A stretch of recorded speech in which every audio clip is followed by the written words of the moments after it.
On continue dans la même lancée en présentant maintenant des protocoles de routage. Donc on va opter aujourd'hui pour le protocole de routage dynamique. On a vu hier la configuration du routage statique. On avait vu que ça permettait qu'il y ait une connectivité totale au niveau d'un réseau où il y a plusieurs routeurs, il y a plusieurs sous-réseaux aussi. On avait pu simuler hier ça dans le cas de 5 sous-réseaux et de 3 routeurs.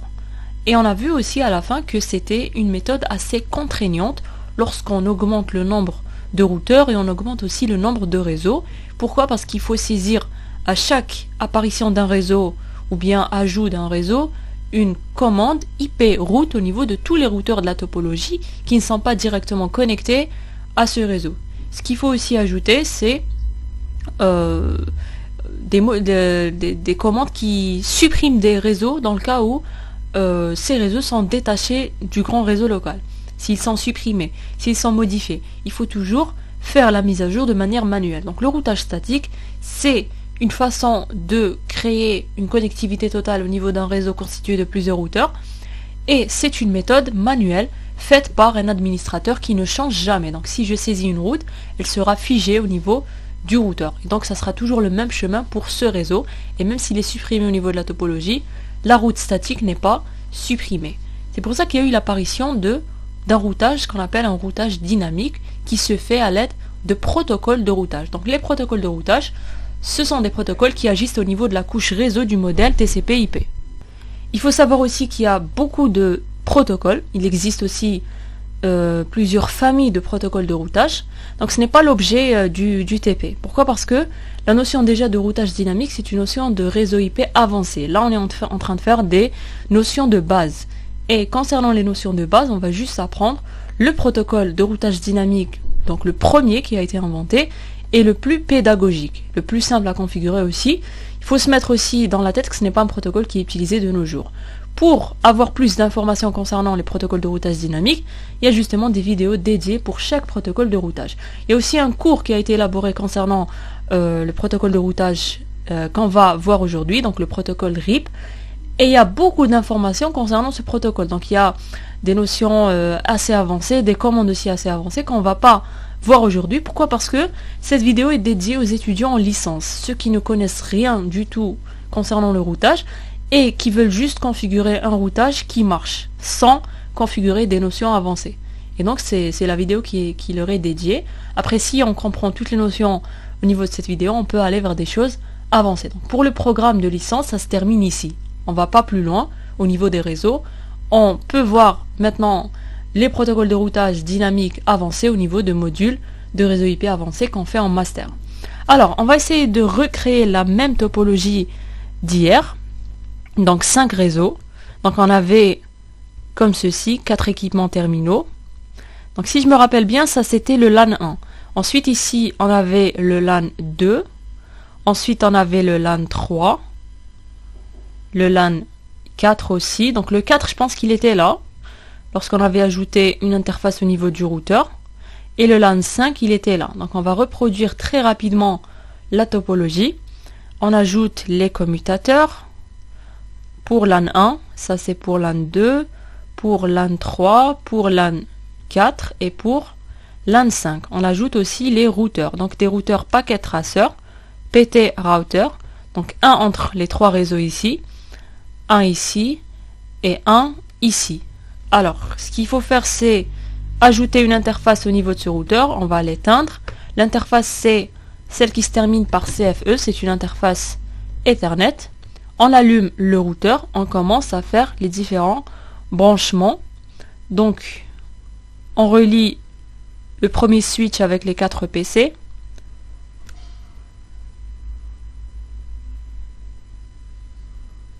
Même chose pour le réseau local 2.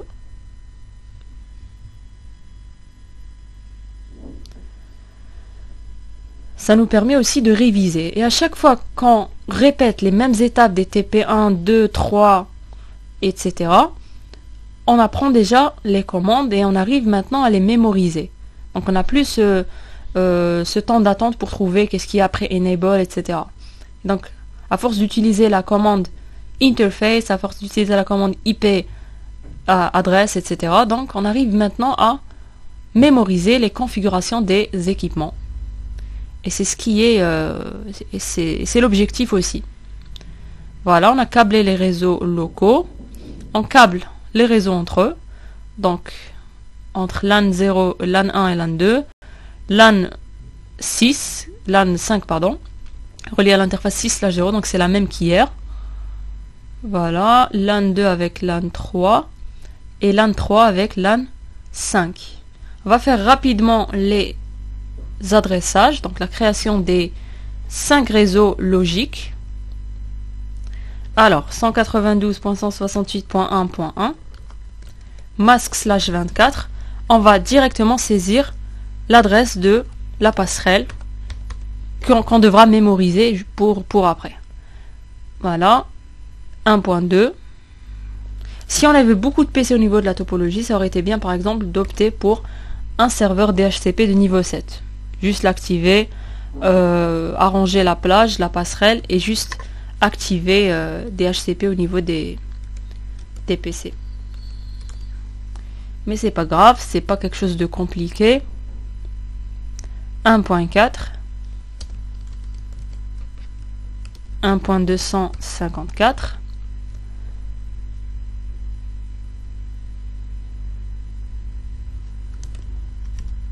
2.1,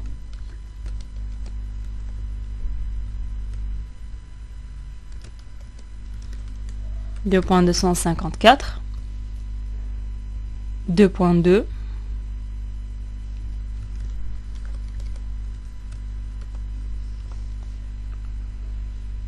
2.3,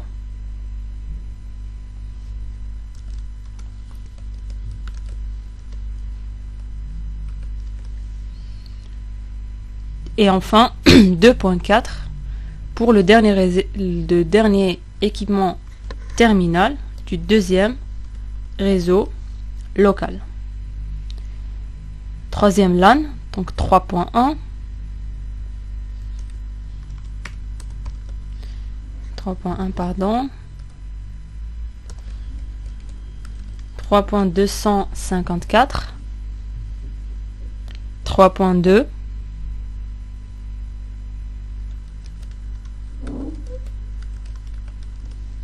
3.254, 3.3, bien qu'on aurait pu aussi opter pour un seul PC, hein. Ce n'est pas grave. Un seul PC au niveau de chaque réseau local, parce qu'on utilise un seul PC pour le ping. Il suffit qu'un ping au niveau du réseau local marche pour que tous les autres puissent marcher. Mais bon, ça nous permet aussi de nous entraîner. Ici, ça sera 4.1.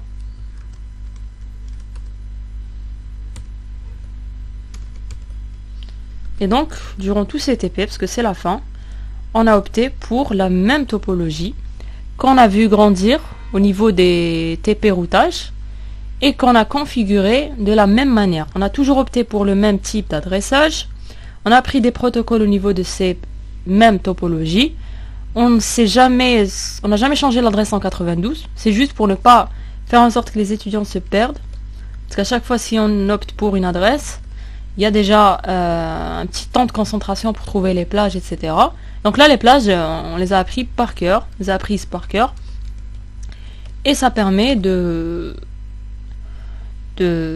d'apprendre des notions sur un modèle. Ça, c'est bon. Donc, ça permet d'être concentré sur le TP, si vous voyez. Donc 5.1 ici. Donc être concentré au niveau du TP que sur l'adressage. Donc pourquoi? Parce que si on ne se concentre pas au niveau de... si on n'arrive pas à facilement scinder l'adressage utilisé, on commence à réfléchir, etc. Et on perd le fil lorsqu'on essaie de se connecter, de se concentrer avec l'objet du TP. Comme dans le cas de ARP, de la table MAC, etc. Donc là, on arrive vers la fin. Et au niveau de toutes les vidéos, on essayait de voir toutes les notions de base concernant les routeurs. Donc si on comprend toutes les notions, on n'a aucun problème avec le TP réseau. Vraiment. On peut vraiment aller les yeux fermés à l'examen. Alors, on va configurer rapidement les interfaces des routeurs.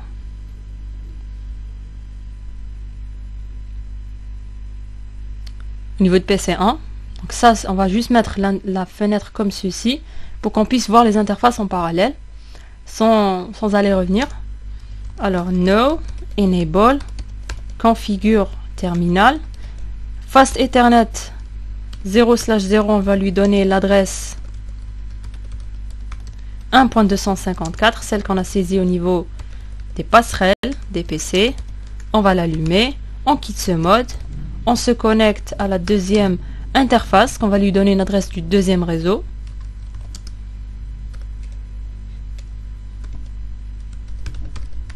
« 2.254 », c'est aussi la passerelle pour laquelle on a opté. Et la dernière interface, donc 6/0 5.200 plutôt pardon 4.254. Voilà, on a terminé. Alors on quitte le terminal parce qu'il n'y a pas de mise à jour au niveau du simulateur. On se branche au niveau du deuxième routeur. On ouvre le terminal, donc la 0/0 elle fait partie du deuxième réseau et l'autre elle fait partie du troisième réseau. Alors no, enable, configure terminal, interface face Ethernet 0/0, on lui donne une adresse du deuxième réseau. On a donné la 254, donc on va donner la 253. On allume, on quitte, on configure la dernière interface sur routeur et on lui donne une adresse du troisième réseau. On l'allume. Normalement, c'est allumé au niveau de ce routeur. Effectivement, on branche maintenant ici, en console. On allume le terminal. On va juste faire bouger la fenêtre. Alors on quitte pour qu'il y ait une mise à jour. On entre dedans, donc no, enable, configure terminal. Donc la 0/0 elle fait partie du troisième réseau. 0/0. On lui donne une adresse du troisième réseau. 254 a été attribué, donc 253. On l'allume. Donc l'autre interface 1/0,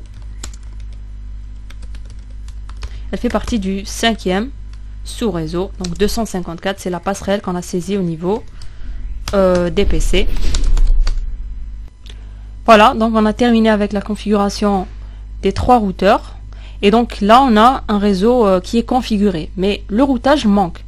Donc bien sûr, si je veux que le ping fonctionne du réseau local 1 vers le réseau local 5, il va pas marcher. Un petit test de ping. 5.1, voilà. Il me dit, là le message, regardez, c'est pas un timeout. C'est Destination Host Unreachable. C'est en réalité le message que reçoit le PC de la part du routeur ici. Lorsqu'on a fait le ping, regardez, quand on fait un ping,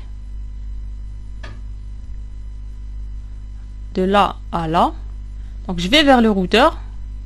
Regardez le routeur quand il reçoit le message jaune. Il formule un message rouge. C'est justement ce message ICMP de réponse qui est formulé par le routeur qui permet d'informer le PC qu'il n'arrive pas à trouver la destination. Pourquoi? Parce qu'au niveau de sa table de routage, il n'existe pas une route pour le réseau justement 5.0. Ce qu'il faut savoir aussi, c'est que les messages de réponse ICMP, ils sont personnalisés. Donc pour chaque erreur, on a un code. Il y a parfois timeout, il y a parfois défaillance générale du réseau, il y a host unreachable, donc il y a plein de messages de réponse. Et entre autres, le message positif, c'est reply from. Ça permet de dire que on a envoyé, par exemple, 4 paquets, on a reçu 4 paquets, et donc la communication, elle s'est bien passée. Ou bien en utilisant cette barre ici, avec les enveloppes au niveau du simulateur, pour avoir ici soit in progress, donc le ping n'est pas encore arrivé, successful pour un ping qui réussit, et failed pour un ping qui échoue. Alors, c'est clair, donc la table de routage de ce routeur, donc, par défaut, bon, on peut consulter directement via le CLI. Donc si je fais un show IP route, j'ai 3 réseaux. Je connais les 3 réseaux qui sont directement connectés à moi. Je ne connais pas les réseaux qui sont distants. Et donc là, ce qu'on avait vu hier, c'était une configuration d'un routage statique. Pour aujourd'hui, on va éviter de configurer le routage statique parce qu'on a vu ces petits inconvénients qui sont justement une très lente configuration et très barbante. On risque de se tromper, etc. Donc pour aujourd'hui, on va opter pour le protocole de routage RIP. Donc l'idée, c'est de se connecter en mode de configuration du terminal et taper maintenant routeur. Là, regardez, routeur, c'est pour activer un routage. Point d'interrogation, c'est les différents protocoles de routage supportés par le simulateur. Donc, il y a BGP, EIGRP, OSPF et RIP. OSPF, EIGRP, BGP, ce sont des protocoles de routage dynamique avancés que vous verrez en master. On va taper alors RIP. Quand je tape routeur RIP, config se transforme en config router. Et donc, je suis entré en mode de configuration de routage. Donc c'est un mode qu'on n'a pas encore eu l'occasion de voir. On avait vu config if, config line, on n'a pas encore vu config router. Et donc config router, c'est un mode de configuration de routage par lequel on accède si on tape une commande du style routeur, nom du protocole de routage. On va spécifier la version. Donc version, point d'interrogation, et la version 1 et 2. La version 1, c'est la première version de RIP qui supportait uniquement la notion de classe. La version 2, c'est celle qui supporte la notion CIDR. Et donc, bon, dans notre cas, ça ne dérange pas, parce qu'on a utilisé des adresses 192/24. Et les 192, à l'époque, c'était des adresses qui faisaient partie de la classe C. Et pour la classe C, il y a le /24. Donc, au niveau de RIP V1, on ne transportait pas l'information de masque. Donc, on déduisait le masque à partir de la classe. Au niveau de RIP V2, on ne déduit plus le masque, il faut l'envoyer sous forme d'une donnée. Et RIP V2 est apparu lorsque la notion de classe a été abolie. Et c'est clair que lorsque la notion de classe a été abolie, plusieurs protocoles se sont mis à jour. Entre autres, on avait RIP V1, on a maintenant RIP V2. Et c'est à peu près le même concept. Donc on n'a pas refait le protocole à zéro, on a juste ajouté des commandes, on l'a juste mis à jour. Et donc, on va spécifier la version 2, parce que par défaut, lorsqu'on l'active, on va activer RIP V1. Et là, qu'est-ce qu'on fait? Au niveau de la configuration du routage, c'est simple. Ce qu'il faut faire, c'est annoncer les réseaux directement connectés au routeur. L'annonce d'un réseau se fait via la commande network, suivie de l'adresse réseau. Je suis directement connecté au réseau 1, 2 et 4, donc je saisis 1.0, je ne saisis pas le masque, 1.2 et 1.4, tout simplement. J'ai terminé la configuration du routage RIP au niveau du premier routeur. Il y a d'autres commandes qui sont assez avancées qu'on n'aura pas l'occasion de voir. Voilà. Pour l'instant, pour activer le protocole RIP V2, et pour qu'il y ait une connectivité, donc l'objectif c'est la connectivité, ces commandes sont suffisantes. À noter qu'il y a d'autres commandes que vous verrez les années prochaines. Voilà, c'est tout ce qu'il y a à faire au niveau du premier routeur. Pour qu'un protocole de routage fonctionne, il faut que tous les routeurs de la topologie, bien sûr, travaillent avec le même protocole. Et donc, on va se connecter en mode de configuration du terminal. On tape routeur RIP version 2 et on annonce les réseaux qui sont directement connectés au routeur. Pour ce routeur, ça sera le réseau 2 et 3.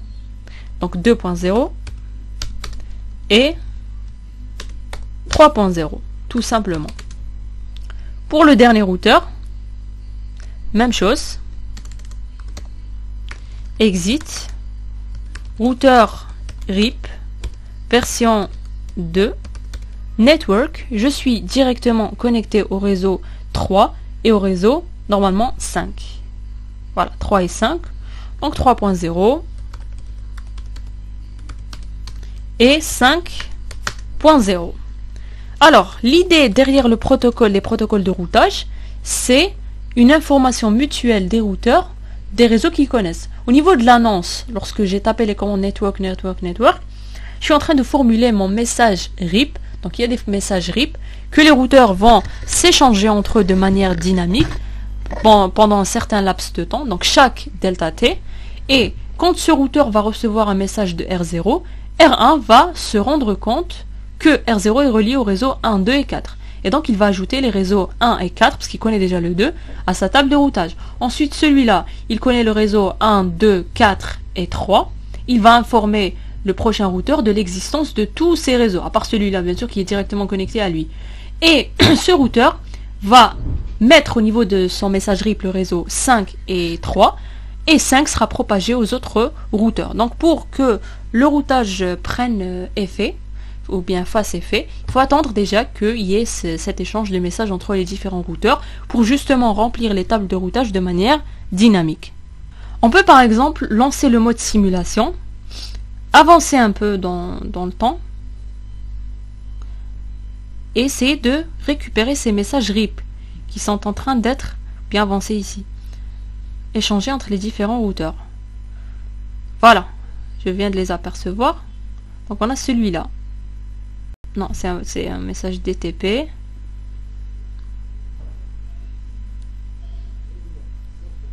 Sinon, regardez, on va essayer de retaper Network. Alors, on se connecte en mode de configuration du routage.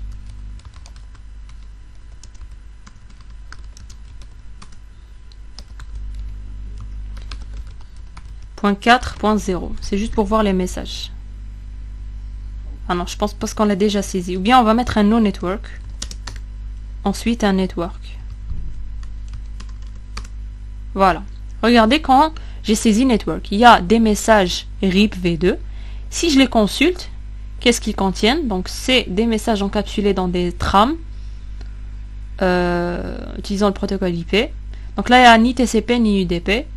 Et là on a le message RIP, regardez, et ça va informer justement le routeur voisin de l'existence de ces réseaux. Regardez, il va les diffuser au niveau de toutes ces interfaces.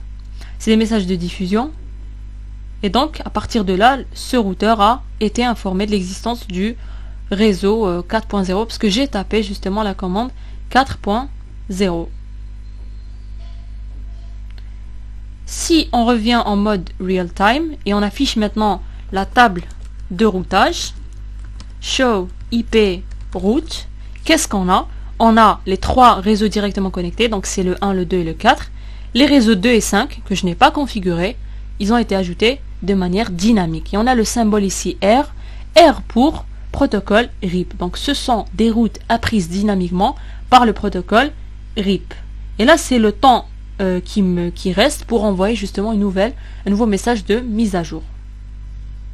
Pour les autres, c'est Directly Connected. Ce qui est entre crochets, c'est ce qu'on appelle la distance administrative et la métrique. Donc distance administrative, c'est pour le choix d'une route par rapport à notre protocole de routage. On ne va pas rentrer dans les détails. Pour la métrique, donc le paramètre qu'utilise RIP pour le choix d'une route, c'est le nombre de sauts justement. Donc le nombre de sauts, ça sera le nombre de routeurs à traverser. Par exemple, pour le réseau 3, je dois traverser un routeur, qui est celui-là, pour arriver à R3. Pour R5, je devrais traverser 2 routeurs. Regardez, quand je consulte, c'est j'ai 2. Voilà, /2. Donc la métrique, c'est le nombre de sauts. On verra par la suite, bien lorsque vous allez faire des TP avancés, que la métrique, nombre de sauts, ce n'est pas une très bonne métrique, parce que justement, ça ne permet pas de dire qu'une route est bonne par rapport à une autre.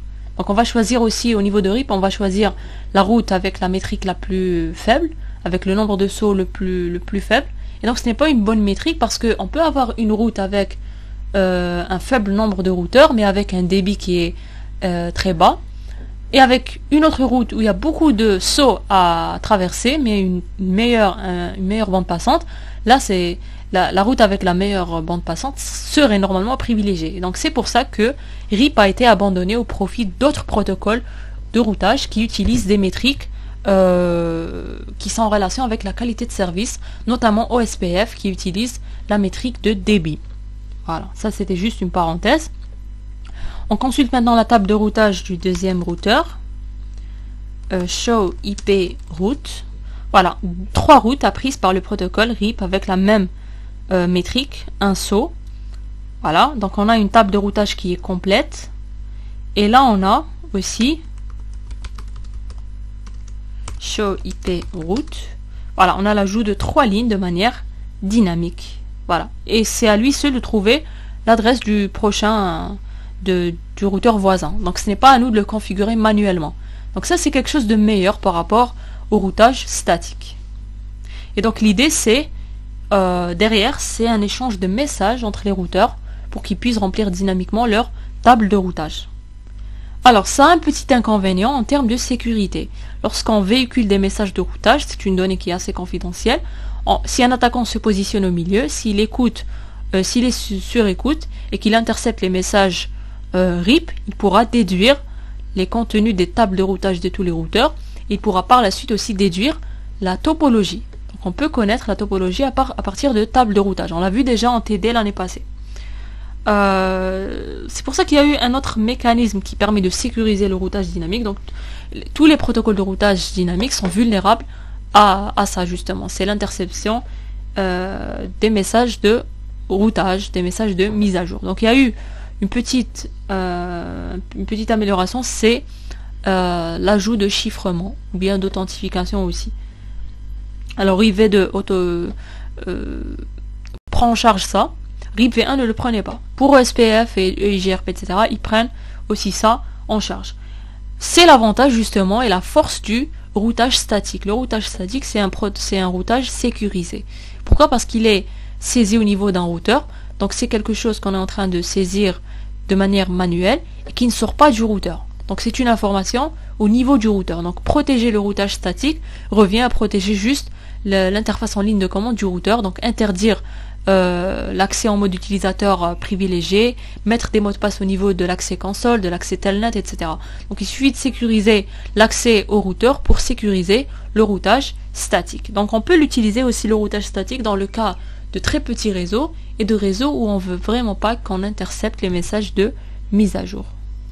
On essaye le ping maintenant, il va forcément marcher. Donc il va échouer les premières fois à cause de ARP, qui met beaucoup de temps pour la récupération des adresses MAC pour compléter le processus d'encapsulation. Voilà, donc notre ping a marché du réseau 1 vers le 5 et du réseau 5 par exemple vers le réseau 4. On refait. Voilà, ça marche entre PC12 et PC16. Réseau local 4 et réseau local 5. On peut faire un traceroute aussi.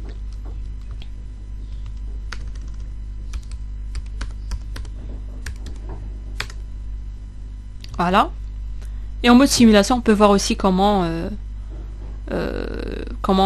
marche, si on veut, les messages au niveau du réseau.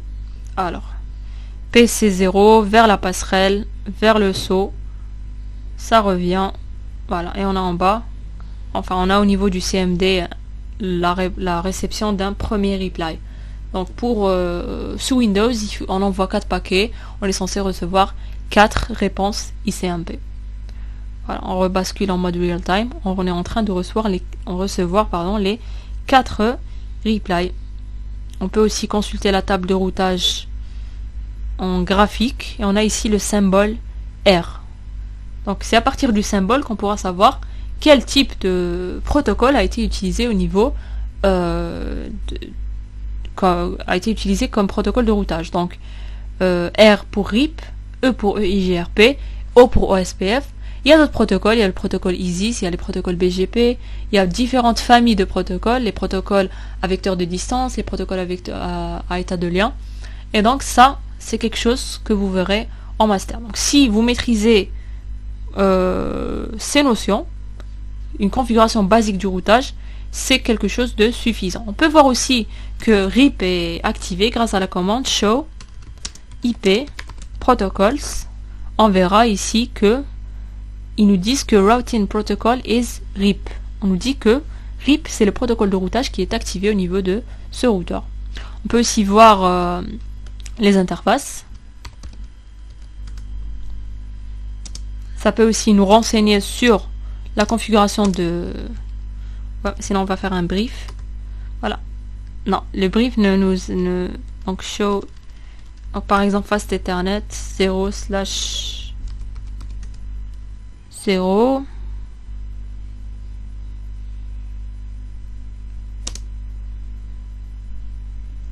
On peut aussi faire un show IP route RIP. pour afficher que les routes apprises par le protocole RIP. Regardez, show IP route, ça affiche tout ça. Ça ne va pas afficher les lignes connectées. Regardez, point d'interrogation, on peut afficher ce qu'on veut. Regardez, si je veux afficher que connected, je vais afficher que connected. RIP. Voilà, j'affiche que les routes apprises par le protocole RIP. Je peux faire une sélection d'affichage. Je peux afficher une adresse IP. Donc, 1.0. Voilà. J'ai des informations concernant cette route. On nous dit qu'elle est connectée. Distance administrative 0, métrique 0. Il y a plein de données concernant la route. Pour le 2, par exemple, pour le 5, celui qu'on ne connaît pas. Voilà. Known via RIP. La première, c'était known via connected. Ça nous donne le type. Distance administrative, métrique. Dernière mise à jour. Donc, cette ligne, elle est détaillée. Voilà. Mais si on affiche RIP, ça sera des lignes assez résumées pour le protocole RIP. Donc, voilà pour le protocole de routage dynamique RIP. Donc, c'est la base pour pouvoir apprendre de nouveaux protocoles de routage. Et c'est aussi le protocole le plus pédagogique. Le nombre de sauts, c'est quelque chose de très simple à comprendre par un étudiant. Et voilà, donc on termine aujourd'hui cette série de vidéos sur les réseaux IP. Grâce à ces vidéos, vous pouvez avoir les bases concernant les réseaux IP en termes de travaux pratiques. Il y a aussi des cours qui accompagnent les travaux pratiques faits au niveau du simulateur. Et je vous souhaite aussi bon courage dans votre avancement.